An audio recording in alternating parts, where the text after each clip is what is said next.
Gente, o Agente Secreto não ganhou nenhuma estatueta no Oscar e a equipe não ficou feliz com isso. Saiu todo mundo muito chateado do Oscar. Mas é o segundo filme do Kleber Mendonça, o Bacurau, que era um filme muito mais frenético, um thriller, né?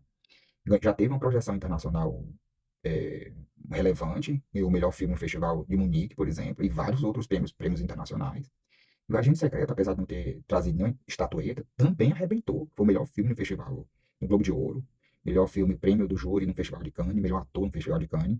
E diferente de Bacurau, esse filme tem tantas nuances e está tão ligado à nossa língua e à nossa história, e é um filme menos frenético do que o Bacurau, que eu acho que a academia, um americano, ele não tem condição de entender esse filme, gente. A academia não fala português. Olha, esse filme é uma obra-prima nos detalhes. Eu tive um professor de literatura chamado Carlos Augusto Aguiar, se não me engano. E eu achava muito interessante, porque ele começava a fazer análises de romances a partir dos nomes dados aos personagens. Eu lembro muito bem da análise que ele fez do livro Senhora, do José de Alencar, onde você tem uma personagem chamada Aurélia Camargo e um outro personagem chamado Fernando Fernando Seixas. Aurélia Camargo era uma menina órfã e pobre.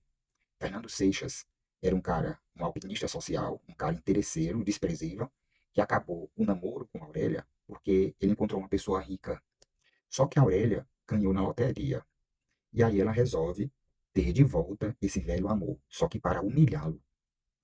Ao que acontece? Esse professor analisou o nome e disse o seguinte: Aurélia Camargo.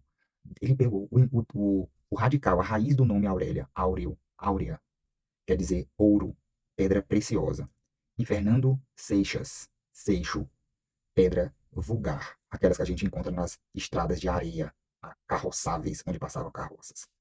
E no nome desse personagem, que é o Armando, que é na verdade é um nome falso, porque eles usam para poder não ser identificados na ditadura, é o Marcelo, né, um professor de engenharia, chefe de departamento da Universidade Federal de Pernambuco, tem arma, Armando. E várias vezes o delegado da Polícia Militar de Recife, ele pergunta se ele não usa arma.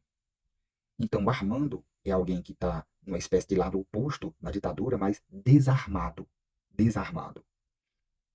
Isso a academia não tem condições de apreciar, pois eles não falam português.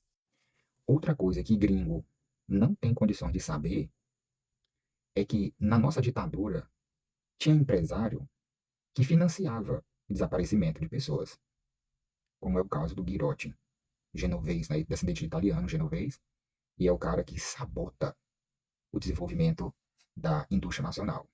Também o gringo não tem como saber que nos anos 70, a empresa que praticamente tinha um monopólio da distribuição de energia era uma multinacional estrangeira, canadense, a Light, que só depois vai ser adquirida pela Eletrobras, porque a Light não tinha interesse em investir pesado na produção de energia. Aí tinha que entrar o Estado.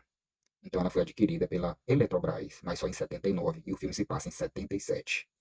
Momento que já estava em vigor o AI-5, momento importante da repressão, governo presidente Geisel, Ernesto Geisel.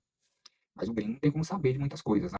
O Girotti lembra muito o papel de certos setores do empresariado brasileiro que pagavam pela existência de centros de tortura.